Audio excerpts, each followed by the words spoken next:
قرآنی صورتوں کی مختصر اردو تفسیر شہناز کیسر کے ساتھ اس رمضان صرف باب الایمان پر۔ نحمدہ و نصلی علی رسولہ الکریم، اما بعد، فاعوذ باللہ من الشیطان الرجیم، بسم اللہ الرحمن الرحیم۔ رب اشرح لی صدری ویسر لی امری واحلل عقدۃ من لسانی یفقہوا قولی، رب زدنی علما، اللہم فقہنا فی الدین، اللہم فقہنا فی الدین، اللہم فقہنا فی الدین، اللہم انی اسألک علما نافعا وعملا متقبلا ورزقا طیبا۔ چلیں الحمدللہ رب العالمین، اب ہم سورہ عمران کا بقیہ حصہ شروع کرتے ہیں، آیت نمبر 102 سے۔ اے لوگو جو ایمان لائے ہو، اللہ سے ڈرو جیسا کہ اس سے ڈرنے کا حق ہے، تم کو موت نہ آئے اس حال میں کہ تم مسلم ہو۔ سب مل کر اللہ کی رسی کو مضبوطی سے پکڑ لو اور تفرقے میں نہ پڑو۔ اللہ کے اس احسان کو یاد رکھو جو اس نے تم پر کیا ہے۔ تم ایک دوسرے کے دشمن تھے، اس نے تمہارے دل جوڑ دیے، اس کے فضل و کرم سے تم بھائی بھائی بن گئے۔ تم آنکھ سے بھرے ہوئے گڑھے کے کنارے پر کھڑے تھے، اللہ نے تم کو اس سے بچا لیا۔ اسی طرح اللہ تعالیٰ اپنی نشانیاں تمہارے سامنے روشن کرتا ہے، شاید کہ تم ان علامتوں سے اپنا فلاح کا راستہ پائے جاؤ۔ دراصل اس وقت جب اسلام کی ابتدا تھی اور آپ صلی اللہ علیہ وسلم کو نبوت سے سرفراز کیا گیا تھا، حالات بہت خراب تھے۔ ہر مسلمان جو ہر صحابی مسلمان ہوتے کے ساتھ ہی ایک عجیب کیفیت میں آ جاتا تھا، کیونکہ ظاہر اہل مکہ ان سے کافی طاقتور بھی تھے اور ہر جگہ ان کو نیچا دکھانے کی کوشش بھی کرتے تھے، اور ایک دوسرے کے دشمن بن گئے تھے۔ ایک ہی گھر میں بھائی بھائی کا دشمن ہو گیا تھا۔ اور پھر جنگ بدر بھی اسی زمانے میں آگے جا کے جب ہوئی ہے تو اس میں بھی یہ جو اصل لڑائی کا سبب یہ تھا، حالانکہ اگر دیکھا جائے تو مدینے آنے والے، ہجرت کرنے والے بھی مکے سے ہی آئے تھے، لیکن اس کے باوجود ایک دوسرے کے سب دشمن ہو گئے تھے، خاص طور پہ مکے میں۔ ہجرت کا واقعہ تو بہت بعد کا واقعہ ہے، لہٰذا اللہ تعالیٰ یہ کہہ رہا ہے کہ لیکن محبتیں ایسی ہوئیں کہ سب ایک دوسرے کے بھائی بھائی بن گئے، اور باوجود اس کے کہ یہ اسلام لانے کے بعد ہوا، اور اللہ تعالیٰ نے ان کے درمیان محبتوں کو اور جگہ دی، اور اس طرح وہ ایک دوسرے کے لیے اتنے قریب آ گئے۔ کہاں تو جیسے اگر آپ کو یاد ہو کہ حضرت عمر کس طرح دشمن تھے آپ صلی اللہ علیہ وسلم کے، لیکن دیکھیں جیسے ہی اسلام لائے کیسے اللہ کے قریب ہوئے، اور آپ صلی اللہ علیہ وسلم کے سب سے قریبی یعنی جانثار اور دوستوں میں آپ کا شمار ہونے لگا۔ تو اللہ تعالیٰ کا کرم ہے نا، اللہ تعالیٰ جسے نوازتے۔ تم میں کچھ لوگ تو ضرور ایسے ہی ہونے چاہیے جو نیکی کی طرف بلائیں، بھلائی کا حکم دے، برائیوں سے روکیں۔ جو لوگ یہ کام کریں گے وہی فلاح پائیں گے۔ یہ ہماری ذمہ داری ہے کہ ہم اگر کسی کو کسی غلط، خاص طور پہ مسلمان کو کسی غلط کام میں انوالو دیکھیں تو ہمارا فرض ہے کہ ہم اس کو بتا دیں۔ اور عام طور پہ ایسا ہوتا ہے کہ لوگ اس چیز کو ناپسند کرتے ہیں، تو آپ ان سے کہہ دیجئے کہ میرا کام ہے صرف آپ کو پیغام پہنچانا، آپ اس کو فالو کریں یا نہ کریں، یہ آپ کا اور آپ کے اللہ کا معاملہ ہے، ہمارا کام پورا ہو جاتا ہے۔ کہیں تم ان لوگوں کی طرح نہ ہو جانا جو فرقوں میں بٹ گئے، کھلی کھلی واضح ہدایت آنے کے بعد بھی اختلافات میں مبتلا ہوئے۔ جنہوں نے یہ روش اختیار کی وہ اس روز سخت سزا پائیں گے۔ اللہ تعالیٰ سے ہمیشہ دعا کرنی چاہیے کہ دین اسلام ایک ایسی دولت ہمیں اللہ تعالیٰ نے نوازی ہے کہ جس کے بعد اگر ہم فرقوں میں بٹ جاتے ہیں، گروہوں میں بٹ جاتے ہیں، تو پھر ہم بربادی اور خاص طور پہ آخرت کا انجام ہمیں یاد رکھنا چاہیے۔ جب کچھ لوگ سرخرو ہوں گے، کچھ لوگوں کا منہ کالا ہوگا۔ جس کا منہ کالا ہوگا ان سے کہا جائے گا کہ نعمت ایمان کے بعد بھی تم نے کافرانہ رویہ اختیار کیا، اچھا تو اب اس کے کفران نعمت کے صلے میں عذاب کا مزہ چکھو۔ ذرا سوچئے، آج ہم اپنے اپنے گریبانوں میں منہ ڈال کے دیکھیں گے ہم کہاں کہاں غلطیاں کرتے ہیں، کتنی جگہوں پہ ہم اللہ کے احکامات کی نفی کر رہے ہوتے ہیں۔ تو کیا اللہ ہم سے پوچھے گا نہیں؟ کیا اللہ ہمیں ایسے ہی چھوڑ دے گا، یا اللہ یہ کہہ دے گا کہ ٹھیک ہے چلو میں نے تمہیں معاف کیا؟ یہ کیسے ممکن ہے؟ ہمیں تو اللہ کے سامنے جواب دہ ہونا ہے، اور یہی بات ہمیں سوچنی بھی چاہیے کہ ہم کیا کر رہے ہیں۔ یہ وہ لوگ جن کے چہرے روشن ہوں گے ان کو اللہ کے دامن رحمت میں جگہ ملے گی، اور وہ ہمیشہ اسی حالت میں رہیں گے۔ یہ اللہ کے ارشادات ہیں جو ہم تمہیں ٹھیک ٹھیک سنا رہے ہیں، کیونکہ اللہ دنیا والوں پر ظلم کرنے کا کوئی ارادہ نہیں رکھتا۔ زمین آسمان کی ساری چیزوں کا مالک ہے وہ، اور سارے معاملات اسی کے حضور میں پیش ہوتے ہیں۔ وہ اپنی اس بنائی ہوئی دنیا کو کیوں برباد کرے گا جب تک کہ انسان خود نہیں کرے گا اس کو؟ یہ تو جب انسان کے گناہ اس حد تک بڑھ جائیں گے تو لامحالہ اس کا کچھ تو نتیجہ سامنے ہی آنا ہے نا۔ اب دنیا میں بہترین گروہ وہ ہیں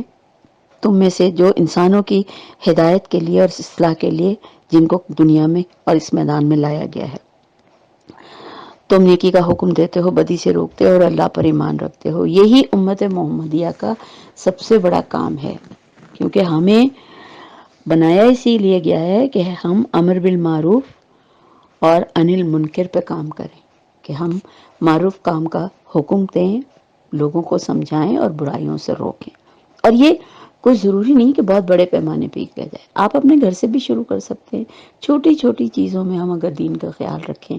سنت کا خیال رکھیں، آپ صلی اللہ علیہ وسلم کی اتباع کا خیال رکھیں، آہستہ آہستہ ہم دیکھیں گے کہ معاشرہ ایک پورے مثبت رویے کی طرف آ جائے گا۔ اگر ابتدا کرنے کی ضرورت ہے، کوئی تو ہو جو اس کی ابتدا کرے۔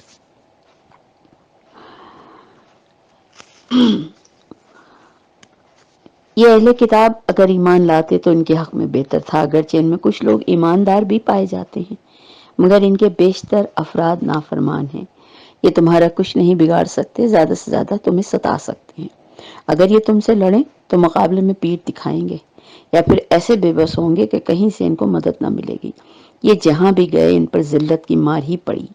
کیونکہ اللہ کے ذمے یا انسانوں کے ذمے میں پناہ مل گئی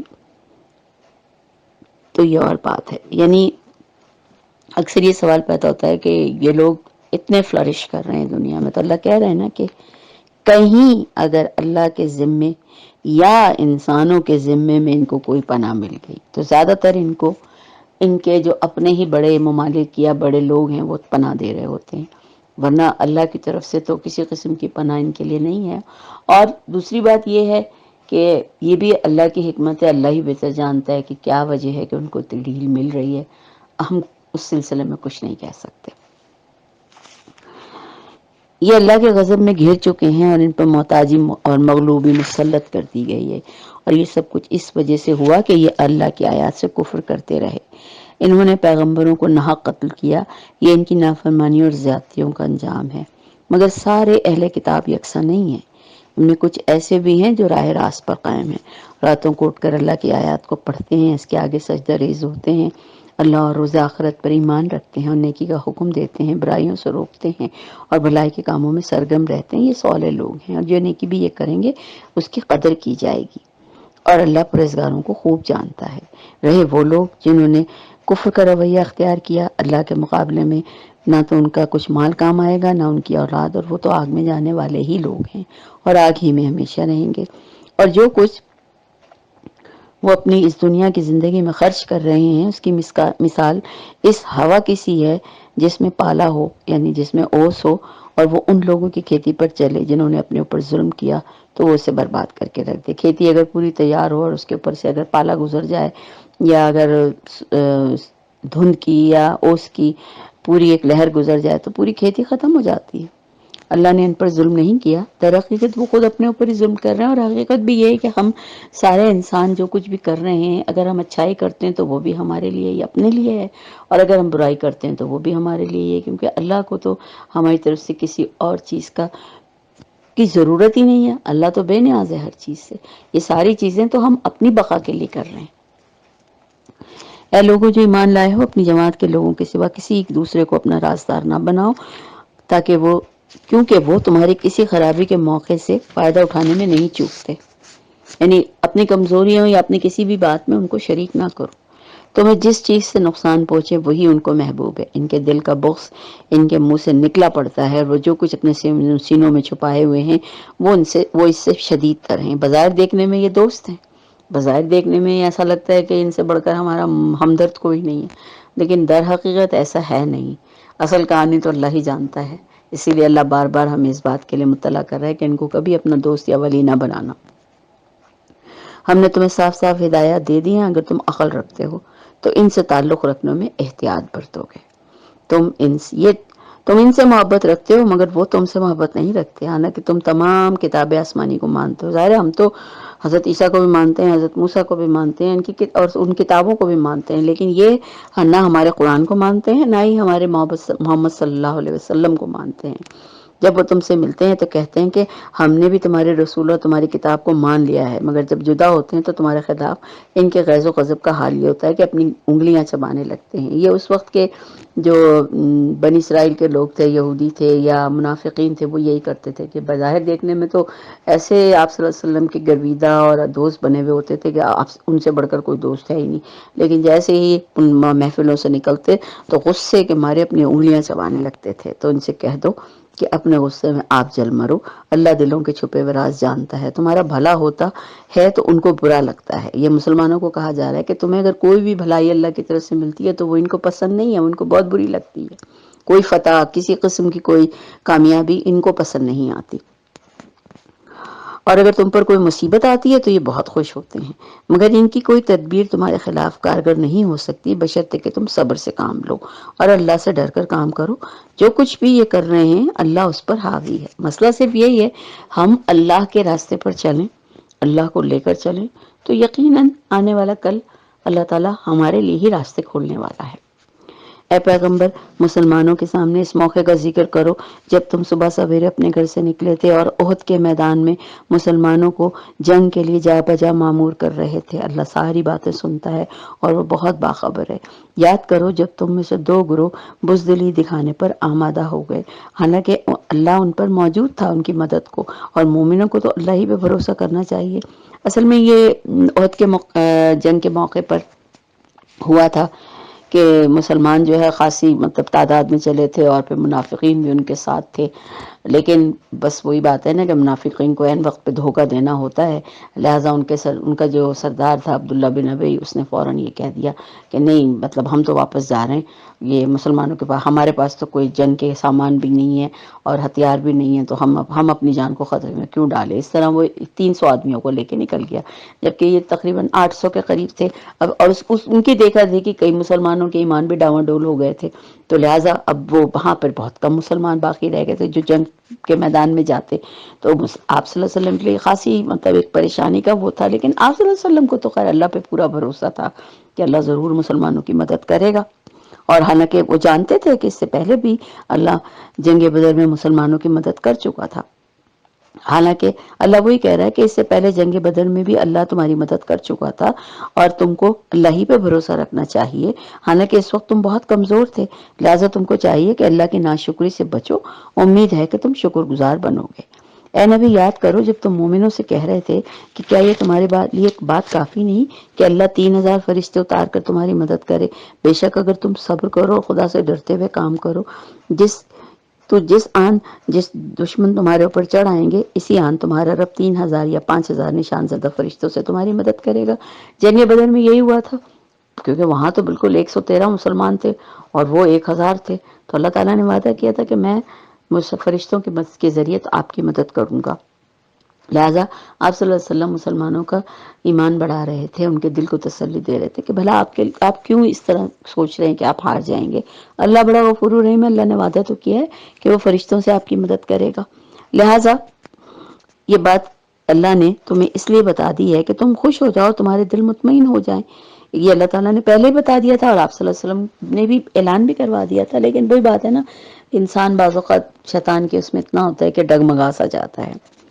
فتح نصرت جو کچھ بھی ہے اللہ کی طرف سے، جو بڑی قوت والا ہے، دانا اور بینا ہے، اور یہ مدد وہ تمہیں اس لیے دے گا تاکہ کفر کی راہ چلنے والوں کا ایک بازو کاٹ دے یا ان کو ایسی ذلیل شکست دے کہ وہ نامرادی کے ساتھ پسپا ہو جائیں۔ کیونکہ مدینے جانے کے بعد جنگ بدر جب سب سے پہلی جنگ لڑی گئی تھی، جہاد تھا وہ، تو مسلمانوں کو فل سپورٹ تھی اللہ کی طرف سے، اور اللہ چاہتا بھی یہی تھا کہ ان لوگوں کو اب کو چلنے کا موقع آیا تھا کہ وہ کفر کو اپنے راستے سے ہٹائیں۔ اے پیغمبر، فیصلے کے اختیارات میں تمہارا کوئی حصہ نہیں، اللہ کو اختیار ہے، چاہے وہ انہیں معاف کرے چاہے وہ سزا دے، کیونکہ وہ ظالم ہے، اور زمین اور آسمانوں میں جو کچھ بھی ہے وہ اللہ تعالیٰ کے اللہ اس کا مالک اللہ ہے، اور جس کو چاہے وہ بخش دے، جسے چاہے عذاب دے۔ ہوا اصل میں یہ تھا کہ جب جنگ احد ہوئی تھی تو آپ صلی اللہ علیہ وسلم بہت زخمی ہوئے تھے، اور آپ کے منہ سے کفار کے حق میں بد دعا نکل گئی تھی، اور آپ نے فرمایا تھا کہ وہ قوم کیسے فلاح پا سکتی ہے جو اپنے نبی کو زخمی کرے۔ تو اللہ تعالیٰ نے، یعنی آپ یہ دیکھیے کہ اللہ تعالیٰ نے اس وقت بھی آپ صلی اللہ علیہ وسلم کے منہ سے اس بد دعا کو پسند نہیں کیا کہ ہاں تم نے کفار کو صحیح بد دعا دی، یا میں اس بد دعا کو قبول کرتا ہوں، کیونکہ اللہ تعالیٰ صبر کے ساتھ آخر وقت تک آزمانے کا حکم دیتا ہے، کوئی پتہ نہیں کہ کس وقت کس کے دل کی حالت بدل جائے۔ تو لہٰذا اللہ تعالیٰ نے کہا تھا کہ فیصلے کا اختیار آپ کے پاس نہیں ہے، یہ اختیار صرف میرے پاس ہے کہ میں کسی کو بخشوں یا میں کسی کو فلا دوں یا کسی کو عذاب دے دوں۔ اے لوگوں جو ایمان لائے ہو، یہ بڑھتا چڑھتا سود کھانا چھوڑ دو، اللہ سے ڈرو، امید ہے کہ فلاح پاؤ گے، اس آگ سے بچو جو کافروں کے لیے تیار کی گئی ہے، اور اللہ کے رسول کی اطاعت کرو، توقع ہے کہ تم پر رحم کیا جائے گا، دوڑ کر چلو اس راہ پر جو تمہارے رب کی بخشش کی طرف اور اس جنت کی طرف جاتی ہے۔ یعنی یہ سب سے بڑی چیز یہ ہے کہ سارے اور خیرات بننا چاہیے ہمیں، اور ہمیں ہر دوڑ کر اللہ تعالیٰ کی مغفرت کی طرف دوڑنا چاہیے، اور جب کبھی کوئی چھوٹی سی چھوٹی بھی نیکی کرنے کا موقع ملے اس کو ہاتھ سے نہیں جانے دینا چاہیے، کیونکہ نیکی بڑی ہو یا چھوٹی ہمیں نہیں پتا وہ ہمارے لیے کتنی قیمتی ہے اور کل ہمارے کس طرح کام آئے گی۔ اور یہ اللہ اور رسول کی اطاعت کرو اور توقع ہے کہ تم پر رحم کیا جائے گا، اور اس راہ پر چلو جو اللہ کے رب کی بخشش کی طرف اور جنت کی طرف جاتی ہے، جس کی وسعت زمین اور آسمانوں جیسی ہے، وہ ان خدا ترس لوگوں کے لیے مہیا کی گئی ہے جو ہر حال میں اپنے مال خرچ کرتے ہیں، خواہ وہ بدحال ہوں یا خوشحال، غصے کو پی جاتے ہیں اور دوسروں کے قصور معاف کر دیتے ہیں، حق پہ ہوتے ہوئے بھی اپنا حق چھوڑ دیتے ہیں اور اللہ سے اچھی امید رکھتے ہیں، تو ایسے نیک لوگ اللہ کو بہت پسند ہے۔ حالانکہ وہ کوئی بھی انسان اگر چاہے تو زور زبردستی کر کے اپنا حق لے سکتا ہے، لیکن کچھ لوگ ایسے ہوتے ہیں جو اللہ کے لیے یہ لڑائی جھگڑا یہ سب نہیں کرتے اور اللہ کے راستے پر چلتے ہیں۔ ایسے لوگ اللہ کو بہت پسند ہیں، جن کا حال یہ ہے کہ اگر کبھی کوئی غلط کام ان سے ہو بھی جائے یا کسی گناہ کا ارتکاب کر دیں تو پھر اللہ اچانک انہیں اللہ یاد آ جاتا ہے اور وہ اس سے اپنے قصور کی معافی چاہتے ہیں۔ گناہ کرنا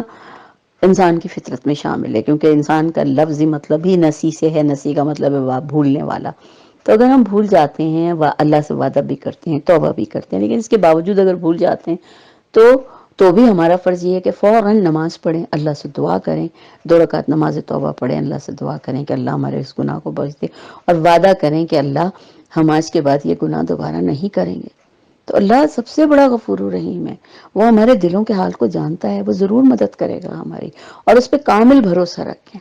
کہ وہ ضرور معاف کر دے گا، لیکن اس امید پہ کہ اب آئندہ ہم یہ گناہ پہ اصرار نہیں کریں گے۔ ایسے لوگوں کی جزا ان کے رب کے پاس یہ کہ وہ ان کو معاف کر دے اور ایسے باغوں میں داخل کر دے جن کے نیچے نہریں بہتی ہیں اور وہ وہاں ہمیشہ رہیں گے۔ کیسا اچھا بدلہ ہے نیک اعمال کرنے والوں کے لیے جو تم سے پہلے بھی بہت گزر چکے ہیں۔ زمین اور زمین میں چل پھر کر دیکھ لو کہ ان لوگوں کا کیا انجام ہوا جنہوں نے اللہ کی ہدایت کو جھٹلا دیا۔ یہ لوگوں کے لیے ایک صاف و صریح تنبیہ ہے، جو اللہ سے ڈرتے ہیں ان کے لیے ہدایت و نصیحت ہے۔ دل شکستہ نہ ہو، غمزدہ نہ ہو، اگر تم مومن ہو تو تم ہی غالب رہو گے۔ اس وقت اگر تمہیں چوٹ لگی ہے تو اس سے پہلے ہی چوٹ تمہارے مخالف بھی برداشت کر چکے ہیں۔ یہ اشارہ دراصل اس وقت کا ہے جب جنگ احد میں مسلمانوں کو ایک فتح جو مل چکی تھی لیکن وہ چھن گئی اپنی بے وقوفی کی وجہ سے، کیونکہ آپ صلی اللہ علیہ وسلم نے دراصل احد کی پہاڑی میں ایک درہ تھا، وہاں پہ آپ صلی اللہ علیہ وسلم نے کچھ مجاہدین کو بٹھایا تھا اور یہ کہا تھا کہ چاہے کچھ بھی ہو جائے آپ اپنی جگہ نہیں چھوڑیں گے، لیکن ہوا یہ کہ جیسے ہی جنگ ان لوگوں نے جب اوپر سے یہ دیکھا کہ جنگ جیتی جا چکی ہے اور دشمن بھاگ رہا ہے اور لوگ مال غنیمت جمع کر رہے ہیں، تو ان لوگوں نے آپ صلی اللہ علیہ وسلم کی اس ہدایت پر بالکل توجہ نہیں دی اور وہ جگہ چھوڑ دی۔ اب وہ جگہ ایسی تھی جو کہ خالد بن ولید جو کہ سپہ سالار تھے اہل مکہ کے، وہ بہت اچھی طرح جانتے تھے اس درے کو، لہٰذا جب انہوں نے درہ خالی دیکھا وہاں سے پلٹ کر حملہ کر دیا۔ اس طرح یہ جنگ جو ہے ان کے لیے مسلمانوں کے لیے جو وہ جیت چکے تھے وہ تو بے خبری کے عالم میں تھے، لہٰذا وہ ایک عجیب سی شکست میں تبدیل ہو گئی تھی۔ اسی لیے اللہ تعالیٰ کہتا ہے کہ یہ کوئی ایسی پریشانی کی بات نہیں ہے، کبھی ایک دفعہ کوئی جیتتا ہے، کبھی کوئی دوسری دفعہ جیتا ہے۔ جنگ بدر میں تم لوگ جیتے تھے، وہ لوگ ہارے تھے، وہ بھی ایسی چوٹ کھا کے گئے تھے۔ یہ تو وقت کی گردش ہوتی ہے، اور یہ وقت تم پر اس لیے لایا گیا کہ اللہ دیکھنا چاہتا تھا کہ تم میں سچے مومن کون ہیں۔ دیکھیں، اچھائی اور برائی یا اس کا جو بھی صلہ ہوتا ہے یا فتح یا شکست، یہ ساری چیزیں اللہ کی طرف سے ہیں۔ اگر ہم ہر وقت کامیابیاں پاتے ہیں تو ہم یہ سوچ کے خوش ہو جاتے ہیں کہ بس کامیابی ہی ہمارا مقدر ہے، اور کبھی ناکامی اگر آ جائے تو ہم فوراً واویلا مچانے بیٹھ جاتے ہیں کہ اللہ ہمارے ساتھ ایسا کیوں ہو گیا۔ تو بھئی ایسا آپ کے ساتھ کیوں نہیں ہونا چاہیے تھا؟ ایسی کیا خاص بات تھی کہ آپ کے ساتھ کوئی برائی نہ ہو اور آپ کے ساتھ ہمیشہ اچھائیاں ہوں؟ یہ تو اللہ آزمانا چاہتا ہے نا کہ ہمیں اللہ پہ کتنا بھروسہ ہے۔ اچھے دن بھی اس کے پاس سے آتے ہیں، برے دن بھی اس کے پاس سے آتے ہیں، مشکلات آرام سب اسی کے پاس سے آتا ہے۔ تو دونوں میں ہمیں صبر اور تحمل سے کام لینا چاہیے، جو کہ عام طور پہ انسان فوراً صبر کا دامن ہاتھ سے چھوڑ دیتا ہے۔ یہ ہماری غلطی ہے اور اس کے لیے ہمیں سوچنا چاہیے۔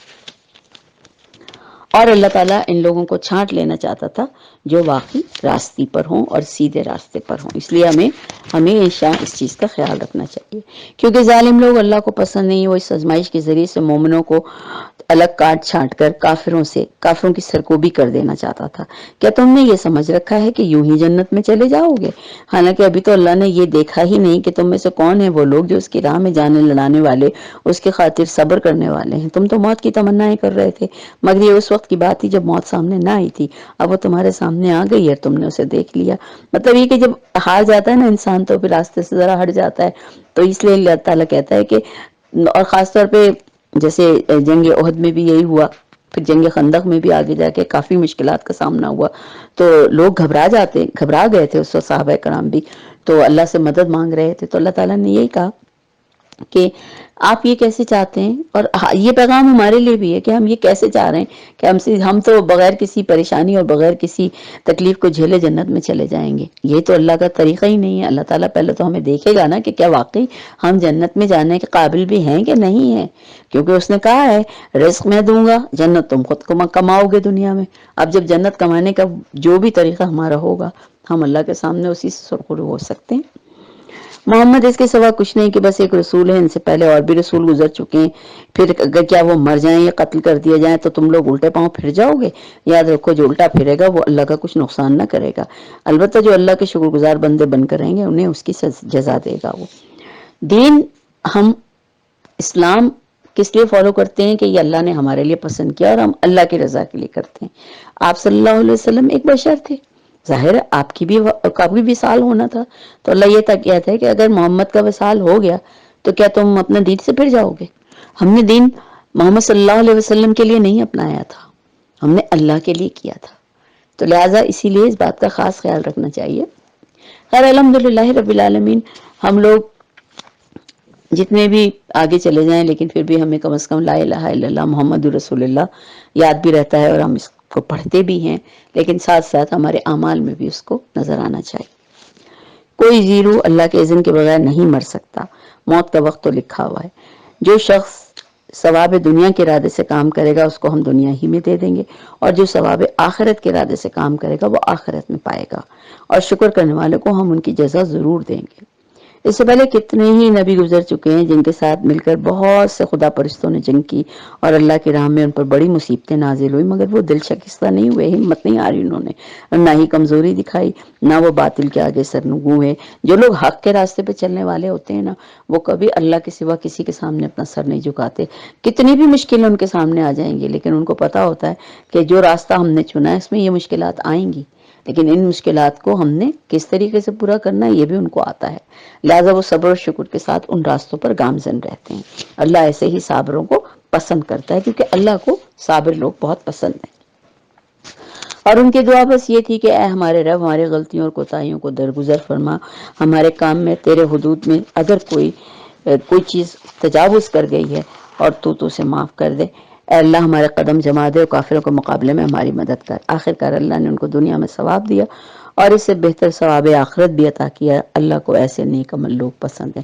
جو بھی کام کریں چاہے چھوٹا کریں چاہے بڑا کریں صرف اللہ کے حوالے کریں اور اللہ سے مدد مانگیں کہ اللہ ہم نے تو یہ کام شروع کیا ہے، اب تو اس میں برکت ڈال دے، کیونکہ تیری طرف سے اگر ہمارے لیے طاقت اور تیری طرف سے ہمیں کوئی سپورٹ نہیں ملے گی تو ہم کوئی کام نہیں کر سکتے۔ جب تک اللہ کا اذن، اللہ کا ہاتھ ہمارے سر پر نہیں ہوگا ہم دنیا کی کوئی چیز نہیں کر سکتے۔ یہ بات ہمیں دماغ میں کھول کے رکھ لینی چاہیے. ہم کتنے ہی اسکلڈ پرسن ہوں، ہم کتنے ہی اعلیٰ تعلیم یافتہ ہوں، جب تک اس کا حکم نہیں ہوگا ہمیں کسی قسم کی کامیابی نہیں مل سکتی، نہ دین کی نہ دنیا کی. اے لوگوں جو ایمان لائے ہو، اگر تم ان لوگوں کے اشاروں پر چلو گے جنہوں نے کفر اختیار کیا، اور تو وہ تم کو الٹا پھیر لے جائیں گے اور تم نامراد ہو جاؤ گے. ان کی باتیں غلط ہیں. حقیقت یہ ہے کہ اللہ تمہارا حامی و مددگار ہے، وہ بہترین مدد کرنے والا ہے. ان قریب وہ وقت آنے والا ہے جب ہم منکرین حق کے دلوں میں تمہارا رعب بٹھا دیں گے، اس لیے کہ انہوں نے اللہ کے ساتھ ان کو خدائی میں شریک ٹھہرایا ہے، جن کے شریک ہونے پر اللہ نے کوئی بھی سند یا کوئی دلیل نازل نہیں کی. ان کا آخری ٹھکانہ جہنم ہے، بہت ہی بری جگہ ہے. یہ ان لوگوں کو مخاطب کر کے کہا جا رہا ہے جو اس وقت ایمان لائے تھے کہ تم اس بات کی فکر نہیں کرو، وہ وقت جلدی آنے والا ہے جب تمہارے لیے ہر طرح کا اللہ تعالیٰ تمہارا رعب ان کے دلوں میں بٹھا دے گا.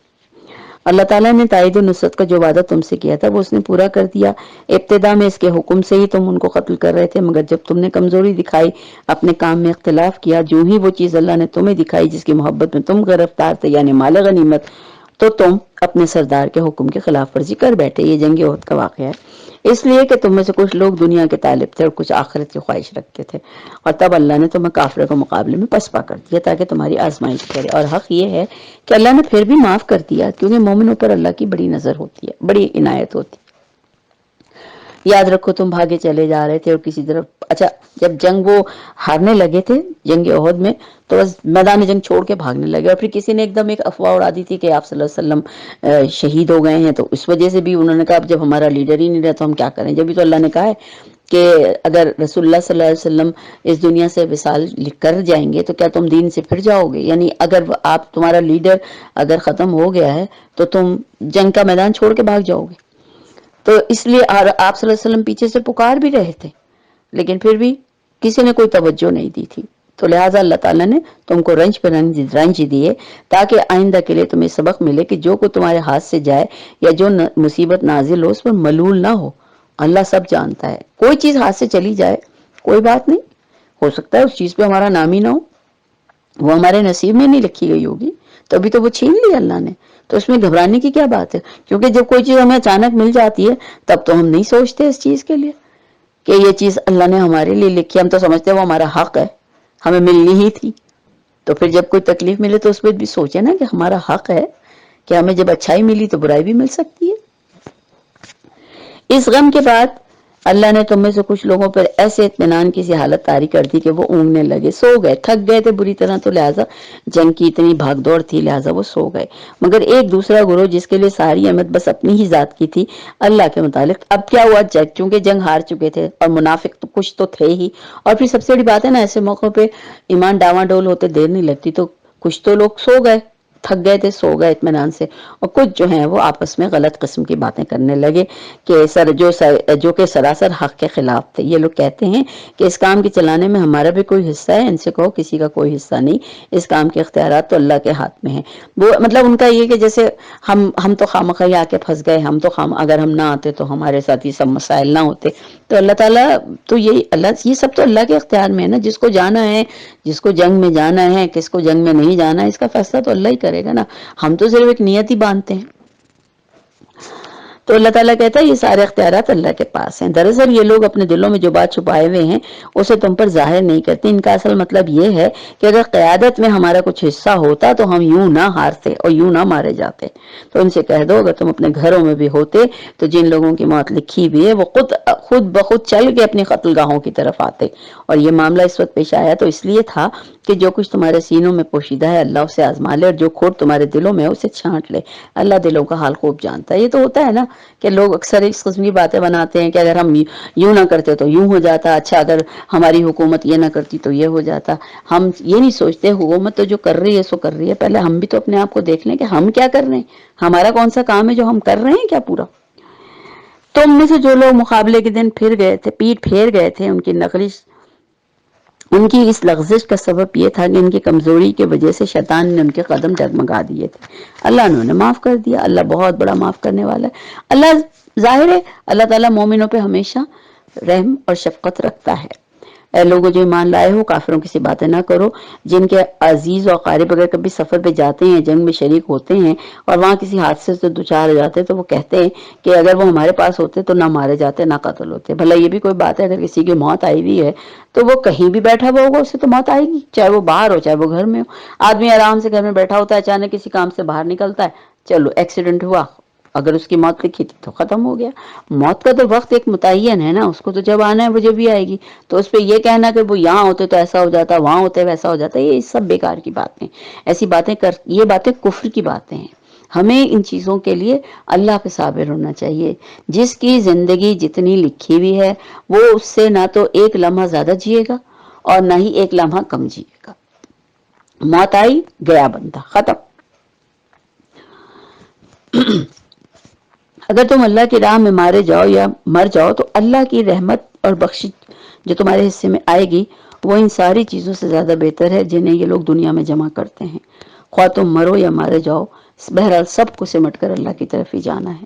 اے پیغمبر، یہ تو اللہ کی بڑی رحمت ہے کہ تم ان لوگوں کے لیے نرم مزاج واقع ہوئے۔ آپ صلی اللہ علیہ وسلم کو مخاطب کر کے کہا جا رہا ہے کہ آپ، یہ تو اللہ کی بڑی رحمت ہے ان لوگ کہ آپ بہت نرم مزاج ہیں، ورنہ اگر کہیں آپ سنگ دل اور تند خو ہوتے تو یہ سب بھاگ جاتا ہے یہاں سے۔ ان کے قصور معاف کر دو، کیونکہ زیادہ تر اسلام لانے والے جو لوگ تھے وہ بدو تھے اور صحابہ کرام اور عرب کلچر، تو لہٰذا آپ صلی اللہ یہ کہہ رہا ہے کہ آپ نرم گو ہیں، نرم خو ہیں، اس وجہ سے یہ آپ کے ساتھ چل بھی رہے ہیں، ورنہ اگر آپ ذرا سے کہیں سختی کرنے والے ہوتے تو یہ تو سب بھاگ جاتے ہیں۔ تو لہٰذا ان کے اوپر ان کے شفقت کا رویہ رکھیے، ان کے حق میں دعائیں مغفرت کریں اور دین کے کاموں میں ان سے مشورہ بھی کیا کریں۔ ٹھیک ہے، وقتی طور پر وقت لگتا ہے ہر چیز کو، اور یہ ہوتا ہے عام طور پر کہ اپنے گھروں میں بھی ہم دیکھتے ہیں کہ بعض بچے بڑے تیز مزاج کے ہیں، غصے والے ہیں، تو وقت دیں ان کو، انشاءاللہ آہستہ آہستہ وہ بھی رائے راست پر آ جائیں گے۔ تو لہٰذا اللہ تعالیٰ کہتا ہے کہ اللہ کو وہ لوگ پسند ہیں جو اسی کے بھروسے پر کام کرتے ہیں۔ اللہ تمہاری مدد پر ہو تو کوئی طاقت تم پر غالب آنے والی نہیں ہے۔ اگر وہ تمہیں چھوڑ دے تو کون ہے جو تمہاری مدد کر سکتا ہے؟ ظاہر ہے اگر اللہ تعالیٰ چھوڑ دے تو پھر تو کوئی بھی نہیں ہے ہمارا، وہ ایک اللہ ہی تو ہے جس کے سہارے ہم سارا کچھ کر رہے ہیں۔ پس جو سچے مومن ہیں ان کو اللہ پر ہی بھروسہ کرنا چاہیے۔ کسی نبی کا یہ کام نہیں ہو سکتا کہ وہ خیانت کر جائے، اور جو کوئی خیانت کرے گا تو وہ اپنی خیانت سمیٹ کر قیامت کے دن اللہ کے حضور تو حاضر ہوگا، پھر اس کو اس کی ہر کمائی کا پورا پورا بدلہ مل جائے گا، اور اس دن کسی بھی متنفس پر کوئی ظلم نہ ہوگا۔ بھلا یہ کیسے ہو سکتا ہے کہ جو شخص ہمیشہ اللہ کی رضا پہ چلنے والا ہو وہ اس شخص کے سے کام کرے جو اللہ کے غضب میں گھر گیا ہو اور جس کا آخری ٹھکانہ جہنم ہو، وہ تو بڑا ہی بدترین ٹھکانہ ہے۔ ظاہر ہے اگر آپ دل سے اللہ کے راستے پہ چلنے والے ہیں نا تو آپ ذرا بھی اگر ڈگمگائیں گے نا تو آپ کا اندر کا جو نفس ہے آپ کو وہ اس بات کی فوراً اطلاع دے گا کہ یہ کیا کر رہا ہوں میں تو اللہ کے لیے، اللہ کی رضا کے لیے کام کرنے والوں میں سے ہوں، اور پتہ نہیں وہ بھی کام اللہ میرا قبول کرتا ہے یا نہیں کرتا، تو کہاں تو میں اس راستے کو چھوڑ کے غلط راستے پہ چل پڑا۔ اور پھر اگر عقل سمجھ ہوتی ہے تو ہم فوراً توبہ کر کے اللہ کے راستے کو تھام لیتے ہیں۔ اللہ کے نزدیک دونوں قسم کے آدمیوں میں بدرجہ فرق ہے اور اللہ سب کے اعمال پر نظر رکھتا ہے۔ ظاہر ہے ایک انسان جو مستقل اللہ کے راستے پر چلتا ہے اور ایک جو ہے ہمیشہ اللہ سے رد کفری کرتا ہے اور اللہ کے بتائے ہوئے حق کے راستے سے ہٹ کے چلتا ہے، تو یہ دونوں برابر تو نہیں ہو سکتے نا۔ در حقیقت اہل ایمان پر تو اللہ نے یہ بہت بڑا احسان کیا ہے کہ ان کے درمیان خود انہی میں سے ایک ایسا پیغمبر اٹھایا جو اس کی آیات انہیں پڑھ کر سناتا ہے، ان کی زندگیوں کو سنوارتا ہے اور ان کو کتاب اور دانائی کی تعلیم دیتا ہے، حالانکہ اس سے پہلے لوگ یہ بالکل گمراہی میں پڑے ہوئے تھے۔ اہل عرب اس بات کے لیے بہت خوش قسمت ہیں کہ اللہ تعالیٰ نے ان کو ان کی رہنمائی کے لیے اور ان کے لیے آپ صلی اللہ علیہ وسلم کو وہاں نبی بنا کر مبعوث کیا، اور وہ جو عربی بولنے والے اور عربی کی کتاب ان کو سمجھانے والے جو انہی کی زبان میں ان کو سمجھاتے تھے اور جس کی کہ ان کو ضرورت تھی، کیونکہ وہ تو بہت زیادہ گمراہیوں میں پڑے ہوئے تھے، بہت غفلت زدہ لوگ تھے وہ، تو لہٰذا تاکہ یہ حجت باقی نہ رہے کہ قیامت کے دن کوئی یہ کہے کہ میرے پاس پیغام نہیں آیا تھا، اللہ نے یہ حجت تمام کر دی تھی۔ اور تمہارا کیا حال ہے کہ جب تم پر کوئی مصیبت آ پڑی تو تم کہنے لگے کہ یہ کہاں سے آئی، حالانکہ جنگ بدر میں اس سے دگنی مصیبت تمہارے ہاتھوں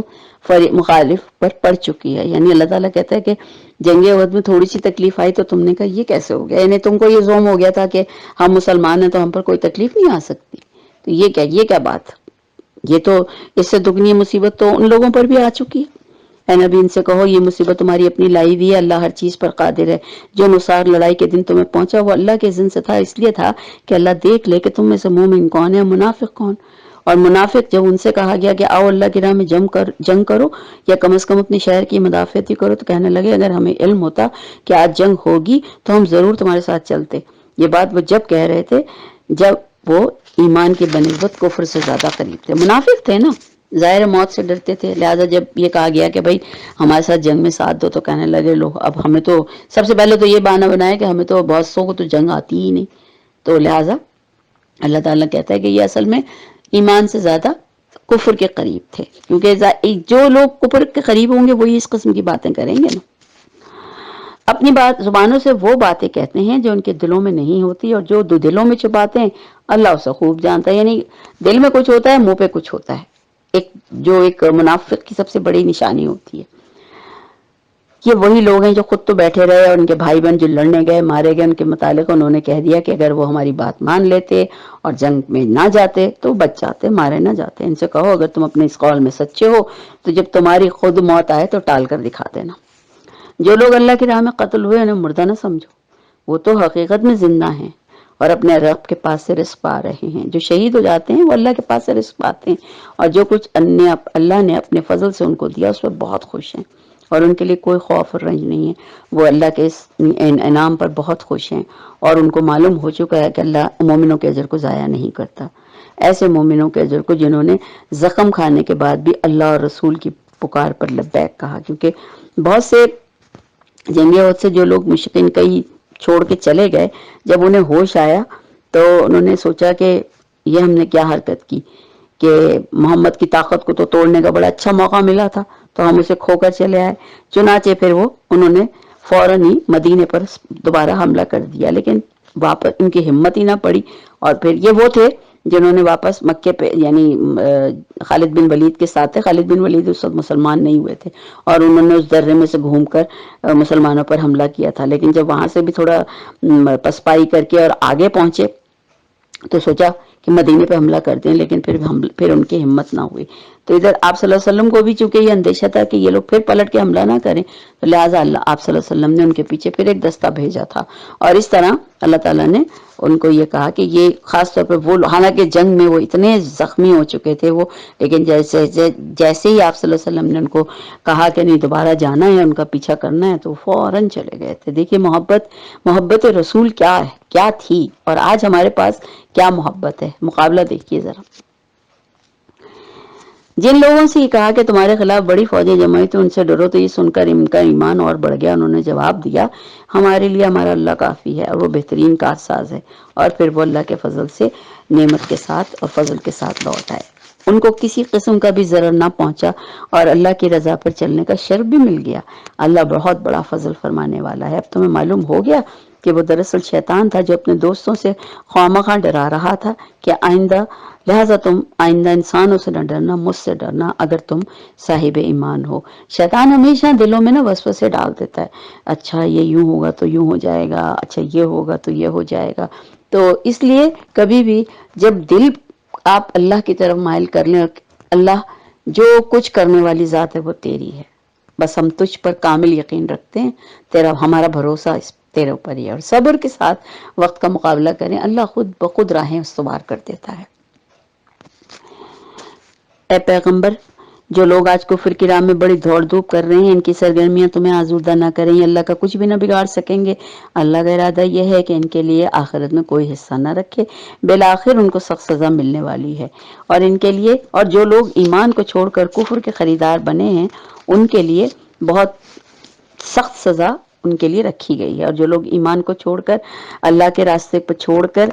سمجھ رہے ہیں کہ اللہ کا نقصان کر رہے ہیں تو وہ اللہ کا کوئی نقصان نہیں کر رہے ہیں، خود ان کے لیے دردناک عذاب تیار ہے۔ یہ ڈھیل جو ہم انہیں دے رہے ہیں اس کو یہ کافر اپنے حق میں بہتری نہ سمجھیں، ہم تو اس لیے ڈھیل دے رہے ہیں کہ یہ خوب بارے گناہ سمیٹ لیں، پھر ان کو ایک سخت ذلیل کرنے والی سزا ملنے والی ہے۔ اللہ مومنوں کو اس حالت میں ہرگز نہ رہنے دے گا جس میں تم لوگ اس وقت پائے جاتے ہو، کیونکہ بہت زیادہ سخت حالات تھے، غربت، فاقے، پریشانیاں، تو اللہ تعالیٰ کہتا ہے یہ وقت ہمیشہ قائم نہیں رہے گا۔ وہ پاک لوگوں کو ناپاک لوگوں سے الگ کر کے رہے گا، مگر اللہ کا طریقہ یہ نہیں ہے کہ تم کو غیب کے متعلق کچھ نہیں بتایا جائے گا،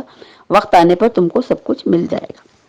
غیب کی باتیں بتانے کے لیے وہ اپنے رسولوں میں سے جس کو چاہتا ہے منتخب کر لیتا ہے، لہذا امور غیب کے بارے میں اللہ اور اس کے رسولوں پر ایمان رکھو۔ اگر تم ایمان اور خدا ترسی کی روش پہ چلو گے تو تم کو بڑا اجر ملے گا۔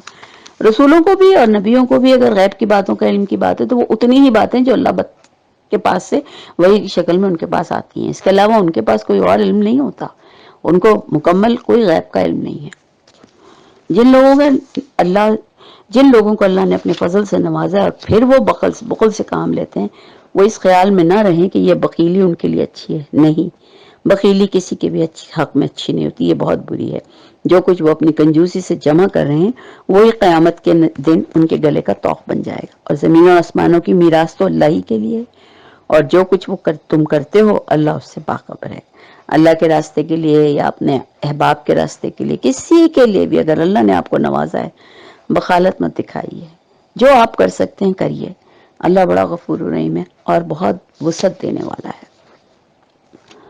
اللہ نے ان لوگوں کا قول سنا جو کہتے ہیں کہ اللہ فقیر ہے۔ جب یہ کہا گیا نا کہ صدقہ دو اور اس کا تمہیں قرض حسنہ ہے یہ، تو فوراً یہ یہودیوں نے فوراً کہا کہ نعوذ باللہ اللہ فقیر ہے اور وہ ہم سے مانگ رہا ہے۔ تو اللہ نے کہا کہ ہاں، ہم نے ان کی باتیں لکھ لی ہیں، اور یہ یہودیوں کا قول تھا، کیونکہ اللہ نے کہا تھا نا کہ کون ہے جو اللہ کو قرض دے، تو انہوں نے اس کا مذاق اڑانا شروع کر دیا کہ لو بھائی اللہ میاں تو مفلس ہو گئے، اب وہ بندوں سے قرض مانگ رہے ہیں۔ تو اللہ کہتا ہے ہم نے ان کی باتیں بھی لکھ لی ہیں، اس سے پہلے وہ جو پیغمبروں کو ناحق قتل کرتے رہے ہیں وہ بھی ان کے اعمال میں لکھا ہوا ہے۔ جب فیصلے کا وقت آئے گا اس وقت ہم ان سے کہیں گے کہ لو اب عذاب کا مزہ چکھو، یہ تمہارے اپنے ہاتھوں کی کمائی ہے۔ اللہ اپنے بندوں کے لیے بالکل بھی ظالم نہیں ہے۔ جو لوگ کہتے ہیں کہ اللہ نے تم کو ہدایت کر دی ہے کہ ہم کسی کو اپنا رسول تسلیم نہ کریں، تو جب تک وہ ہمارے سامنے ایسی قربانی نہ دے جسے کہ غیب کی آگ آ کر کھا لے، ان سے کہو۔ اچھا، اس زمانے میں شاید کچھ ایسا سلسلہ تھا، بہت پرانے زمانوں میں، کہ کہا جاتا ہے کہ جب کوئی نظر مانتا تھا اور جب وہ اپنی قربانی پیش کرتا تھا نظر کی، تو کہتے ہیں آسمان سے کوئی آگ آیا کرتی تھی۔ تو وہ یہ یہودی حضرات جو ہیں، بنی اسرائیل کے زمانوں میں کوئی ایک پچھلے زمانوں میں کوئی ایسا قصہ تھا، تو لہٰذا وہ کہتے ہیں کہ اللہ نے ہم کو تو ہدایت کی ہے کہ ہم جب تک کسی رسول کو تسلیم نہ کریں کہ جب وہ کوئی ایسی قربانی ہمارے سامنے نہ کرے اور آگ اس کو قبول نہ کر لے۔ تمہارے پاس مجھ سے پہلے بہت سے رسول آئے، تو اللہ فرماتا ہے کہ ان سے کہو تمہارے پاس مجھ سے پہلے بہت سے رسول آ چکے ہیں جو بڑی روشن نشانیاں لائے تھے، اور وہ نشانی بھی لائے تھے جس کا ذکر تم کرتے ہو، یعنی ان کی نظر نیاز کو اللہ نے ثابت بھی کر دیا آسمان سے آگ بھیج کے۔ تو پھر تم نے ان رسولوں کو کیوں قتل کیا؟ یعنی جب ساری تمہاری وہ بیانات، ساری روشنی، ساری روشن نشانیاں تمہیں مل گئی، تو پھر تم نے ان لوگوں کو کیوں قتل کیا؟ تو اللہ تعالیٰ کہتا ہے اے نبی، اگر یہ لوگ تمہیں جھٹلاتے ہیں تو بہت سے رسولوں کو انہوں نے پہلے بھی جھٹلایا ہے، جو کھلی کھلی نشانیاں اور صحیفے اور روشنی بخشنے والی کتابیں لائے تھے۔ آخرکار ہر شخص کو مرنا ہے اور تم سب کو اپنے اپنے پورے اجر قیامت کے روز ملنے والے ہیں۔ دراصل کامیاب وہ ہے جو وہاں کی آتش دوزخ سے اپنے آپ کو بچا لے اور جنت میں داخل کر دیا جائے۔ یہ رہی دنیا تو محض ایک فریب کی چیز ہے، وقت ہی ٹھکانا ہے بس۔ مسلمانوں، تمہیں جان و مال دونوں کی آزمائشیں پیش آ کر رہیں گی، تم اہل کتاب اور مشرکین سے بھی بہت تکلیف دہ باتیں سنو گے۔ ان سب حالات میں سب سے عمدہ چیز یہ کہ صبر اور خدا ترسی کی روش پر قائم رہو، بڑے حوصلے کا کام ہے۔ ان اہل کتاب کو وہ عہد بھی یاد دلاؤ جو اللہ نے ان سے لیا تھا کہ تمہیں کتاب کی تعلیمات کو لوگوں میں پھیلانا ہوگا اور انہیں پوشیدہ مت رکھنا، مگر انہوں نے کتاب کو پس پش ڈال دیا اور تھوڑی قیمت پر اسے بیچ ڈالا۔ کتنا برا ہے جو کاروبار جو یہ کر رہے ہیں۔ آج بھی اگر ہم دیکھیں تو یہ جو کچھ بھی اپنے دین کی مطلب پھیلانے کے لیے جو یہ کام کرتے ہیں، تو یہ سارا اس میں، کیونکہ ان کے پاس جو نہ تورات کی اصل کتاب موجود ہے، نہ ہی انجیل کی بائبل ان کے پاس اصل میں موجود ہے، یہ ساری وہ ہیں جو تبدیل شدہ ہیں، اور یہ تبدیل شدہ وہ ہیں جو انہوں نے وقت کے لحاظ سے اپنے خواہشوں کے مطابق تھوڑے تھوڑے پیسے لے کے ان کے علماء نے تبدیل کر دیا ہے اس کو۔ تو اللہ تعالیٰ وہی کہتا ہے کہ یہ کتنا برا کاروبار ہے جو یہ کر رہے ہیں۔ تم ان لوگوں کو عذاب سے محفوظ نہ سمجھو، یہ اپنے کرتوتوں پر خوش ہو رہے ہیں، چاہتے ہیں کہ ایسے کاموں کی تعریف کی جائے انہیں، اور جو فی الواقع انہوں نے کیے بھی نہیں، ایسے کئی کام ہیں جو انہوں نے کیے بھی نہیں اور ان کا سارا کریڈٹ یہ خود لے لیتے ہیں۔ حقیقت میں ان کے لیے دردناک سزا تیار ہے۔ زمین و آسمانوں کو مالک صرف اللہ ہے، اس کی قدرت سب پر حاوی ہے۔ زمین و آسمانوں کی پیدائش میں اور رات دن کی باری باری آنے میں ہوش مندوں کے لیے بہت سی نشانیاں، جو اٹھتے بیٹھتے لیٹے ہر حال میں خدا کو یاد کرتے ہیں اور زمین اور آسمانوں کی ساخت میں غور و فکر کرتے ہیں، بے اختیار بول اٹھتے ہیں، پروردگار یہ سب کچھ تو نے فضول اور بے مقصد نہیں بنایا، تو پاک ہے اس سے کیا بس کام کرے۔ بس اے ہمارے رب، ہمیں دوزخ کے عذاب سے بچا لے، تو نے جسے بھی دوزخ میں ڈالا اسے در حقیقت بڑی ذلت اور رسوائی میں ڈال دیا، اور پھر ایسے ظالموں کا کوئی مددگار نہ ہوگا۔ مالک، ہم نے ایک پکارنے والے کو سنا جو ایمان کی طرف بلاتا تھا اور کہتا تھا کہ اپنے رب کو مانو، ہم نے اس کی دعوت قبول کر لی۔ بس اے ہمارے رب، اے ہمارے آقا، جو قصور ہم سے ہوئے ہیں ان سے درگزر فرما، جو برائیاں ہم سے ہوئی ہیں انہیں دور کر دے، اور ہمارا خاتمہ نیک لوگوں میں اور ان کے ساتھ کر دے۔ خداوندہ، جو تو نے وعدے ہم سے اور اپنے رسولوں کے ذریعے ہم سے وعدے کیے ہیں ان کو ہمارے ساتھ پورا کر، اور قیامت کے دن ہمیں رسوائی میں نہ ڈال، بے شک تو اپنے وعدے کے خلاف نہیں کرتا۔ جواب میں ان کے رب نے فرمایا، میں تم میں سے کسی کا عمل ضائع کرنے والا نہیں ہوں، خواہ وہ مرد ہو یا عورت، تم سب ایک دوسرے کے ہم جنس ہو۔ لہٰذا جن لوگوں نے میری خاطر اپنے وطن چھوڑے، جو میری راہ میں اپنے گھروں سے نکالے گئے، ستائے گئے، میرے لیے لڑے اور مارے گئے، ان سب کے قصور میں معاف کروں گا اور انہیں ایسے باغوں میں داخل کروں گا جن کے نیچے نہریں بہتی ہوں گی۔ یہ ان کی جزا ہے اللہ کے ہاں، اور بہترین جزا صرف اللہ کے پاس ہے۔ اے نبی، دنیا کے ملکوں میں خدا کے نافرمان لوگوں کے چلنے پھرنے کو دیکھ کر آپ دھوکے میں نہ آئیے، یہ محض چند روزہ زندگی کا تھوڑا سا لطف ہے، یہ پھر سب جہنم میں ہی جائیں گے جو بدترین جائے قرار ہے، برعکس ان لوگوں کے جو اپنے رب سے ڈرتے ہوئے زندگی بسر کرتے ہیں۔ ان کے لیے ایسے باغات ہیں جن کے نیچے نہریں بہتی ہوں گی، ان باغوں میں وہ ہمیشہ رہیں گے۔ اللہ کی طرف سے یہ سامان ضیافت ہے ان کے لیے جو کچھ اللہ کے پاس ہے، نیک لوگوں کے لیے وہی سب سے بہتر ہے۔ اہل کتاب میں بھی کچھ لوگ ایسے ہیں جو اللہ کو مانتے ہیں، کتاب پر ایمان لاتے ہیں جو تمہاری طرف بھیجی گئی، اس کتاب پر بھی ایمان رکھتے ہیں جو اس سے پہلے خود ان کی طرف بھی بھیجی گئی۔ یہ وہی لوگ ہیں جو ریورٹڈ ہوتے ہیں، اور یہ بھی اللہ پر ایمان رکھتے ہیں اور اللہ کے آگے جھکے ہوئے ہیں اور اللہ کی آیات کو تھوڑی سی قیمت پر بیچتے نہیں۔ ان کا اجر ان کے رب کے پاس ہے اور اللہ حساب چکانے میں دیر نہیں لگاتا۔ اے لوگوں جو ایمان لائے ہو، صبر سے کام لو، باطل پرستوں کے مقابلے میں ہمت دکھاؤ، حق کی خدمت کے لیے کمر بستہ رہو، اللہ سے ڈرتے رہو، امید ہے کہ تم فلاح پا جاؤ گے۔ اللہ تو ہماری ان تمام کاوشوں کو قبول کرنا۔ یا اللہ، ہمیں تو نیک راستے پہ چلنے کی اور حق کے راستے پہ چلنے کی توفیق عطا کرنا۔ یا اللہ، ہمارے بچوں کو اور ہم کو شیطان کی چالوں سے محفوظ کر لینا۔ وآخر دعوانا الحمدللہ رب العالمین۔ الحمدللہ ہماری آل عمران پوری ہوئی۔